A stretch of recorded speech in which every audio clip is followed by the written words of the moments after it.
dans le milieu bancaire, comme j'imagine beaucoup de gens parmi nous, et puis qui un beau jour a décidé de changer de milieu. Il va nous en dire un petit peu plus. Comment on passe du milieu bancaire au Nabastag. Julien Chepp.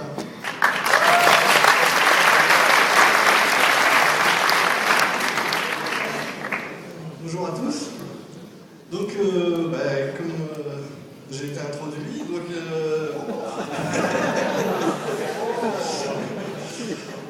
je vais vous parler de comment je suis parti des milieux bancaires pour arriver sur le Nabastag. Pendant quelques années, j'ai travaillé dans le milieu bancaire pour une multinationale qui vend des logiciels bancaires à différents gros clients tels que Barclays, Bank of America, HSBC et plein d'autres. Et dans ce genre d'environnement, bien souvent, on a peu de choix techniques à faire parce que c'est imposé par l'infrastructure déjà présente. Et donc on n'a pas souvent l'occasion d'utiliser les frameworks ou les librairies à la mode qu'on voit au ParisJug ou à Devox, etc. Et je me suis même parfois retrouvé dans des situations assez absurdes où on nous imposait d'utiliser un logiciel, pas pour des raisons techniques, mais simplement parce que le top management avait déjà investi des centaines de milliers d'euros dans un produit. Et en tant qu'architecte, ça peut vite devenir très frustrant, parce qu'on est obligé de compliquer une solution simplement pour intégrer le produit en question. Après ces quelques années, j'ai décidé de changer de job pour expérimenter un peu mes envies de R&D et mettre en œuvre toutes ces nouvelles technologies et tous ces frameworks qui sont à la mode. Et un beau jour, j'ai trouvé une annonce sur les jeux vidéo et qui cherchait quelqu'un qui connaissait OSGI, Hazelcast, Jabber et qui savait faire du Java. C'est assez peu commun dans le monde du jeu vidéo. En fait, j'ai rejoint Mindscape et qui recrutait un leader technique suite au rachat de Violet. Violet qui était la société qui construisait les Nabastag, qui a produit les Nabastag. Et ils avaient dans le but, donc ils ont dans le but, de créer un lapin plus interactif avec un SDK disponible à tout le monde et fournir aussi un portail pour diffuser les applications telles que l'App Store ou Android Market. Alors en arrivant chez Mindscape, j'ai constaté que la maintenance des serveurs Violet a été très difficile. Alors vous imaginez un peu, il y avait 37 serveurs, dedans il y avait du Jabber, du Memcache, du MySQL, du Java Standalone, du Ruby, du C, du Lisp et de l'Erlang. Et il doit y en avoir d'autres, je ne connais pas. Concernant le support, il ne restait plus personne de chez Violet. Donc c'est assez difficile. Et les coûts de l'hébergement des serveurs, ils étaient extrêmement élevés. Donc dans une société telle que Mindscape, la vision elle est complètement différente par rapport aux banques. Leur besoin est d'avoir des meilleures performances avec un coût minimal. Donc contrairement aux banques où des fois ils peuvent investir pas mal.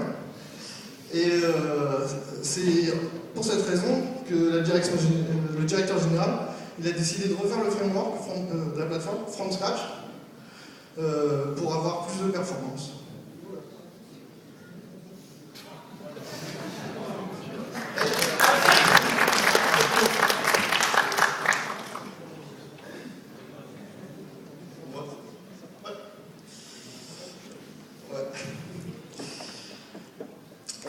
Et du côté technique, on change de monde complètement aussi.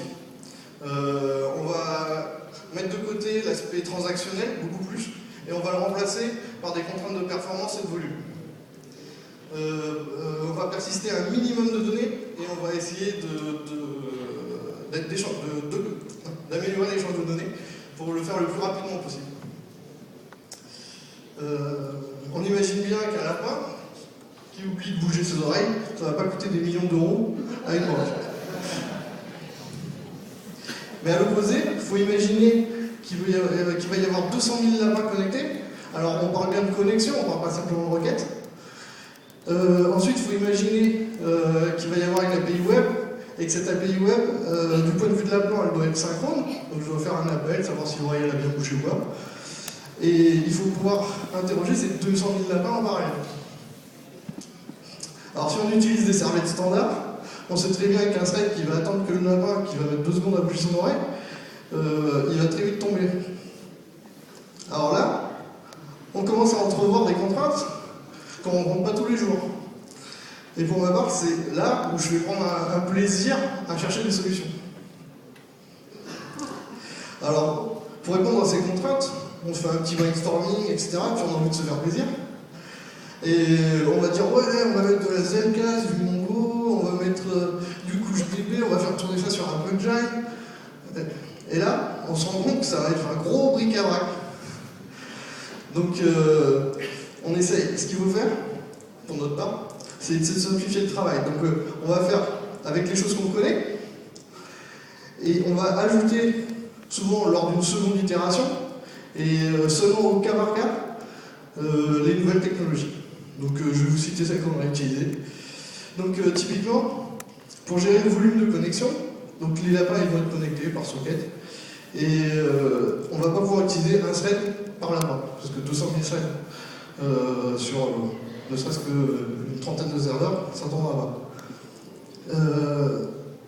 Donc ce qu'on a fait, c'est qu'on a utilisé, il y a deux frameworks qui existent, il y a Netty ou il y a Minar, donc qui permettent de gérer une grande montée en charge, ils gèrent la scalabilité, sans créer de nouveaux threads pour chaque connexion. Ensuite vient la question du protocole de communication. Parce que notre lapin est développé en C++, donc il nous faut un langage qui est interopérable entre le C++ et le Java. Il nous faut un langage qui est performant et un protocole qui est performant et un protocole qui va nous faire économiser de la bande passante. Donc, on a décidé d'utiliser Protocol Buffer. Protocol Buffer qui est un outil qui permet de créer des structures. Et ces structures, elles vont être manipulables. Donc, ça va faire des paquets en binaire. Et ça va être manipulable en Java, en C, en Python et dans d'autres langages. Ensuite, pour l'API web, le problème il est similaire. Si on se contente d'utiliser des servlettes standards, et attendre la réponse des lapins, le serveur il va tomber en moins de 2. Donc la réponse, c'est les servlettes 3. Les servlettes 3 qui, malheureusement, pour mon expérience, ils sont encore au début. Et j'ai eu l'occasion de rencontrer pas mal de bugs, que ce soit dans l'implémentation de Glassfish, Tomcat ou Jetty. Aujourd'hui, on utilise Glassfish, mais c'est vraiment la toute dernière version de truc. Après, concernant cette API, il y a l'aspect sécurité. Donc la difficulté, c'est de la faire la plus simple possible, tout en gardant un bon niveau de sécurité. Pour ceux qui ont déjà manipulé les API de Facebook, de Twitter, de Flickr, etc., ils comprendront bien que c'est pas à la portée de tout le monde. Donc on a essayé de faire au plus simple et de simplifier l'accès aux développeurs. Ensuite vient la partie embarquée. Donc dans le lapin, il tourne sous Linux. Et on avait à fournir un environnement type sandbox, bac à sable, pour exécuter les applications. On a utilisé V8, et on n'a pas utilisé Java. Et on a eu quelques difficultés à porter V8 sur notre architecture ARM, mais c'est vraiment un environnement idéal parce que c'est performant, ça ne mange pas trop de ressources, et on peut faire. Et le JavaScript est connu par pas mal de gens. Enfin, vient la question de l'hébergement. L'hébergement, on a utilisé des serveurs chez EC2 parce qu'on avait un besoin d'être opérationnel très rapidement et en même temps, on a un besoin qui va croître en fonction du nombre de ventes. Donc, on a choisi les serveurs Amazon EC2. Donc, aujourd'hui, on a un produit qui est le Carotte. On a deux SDK, un qui est web avec une API, un autre qui est JavaScript, pour exécuter les applications dans le lapin. On a une plateforme de diffusion d'applications. Et donc, il manque une chose, qui n'est pas la plus petite. C'est vous, parce qu'on a besoin de développeurs pour ajouter des fonctionnalités. Et on a besoin de nouvelles idées. Donc, on s'adresse à vous.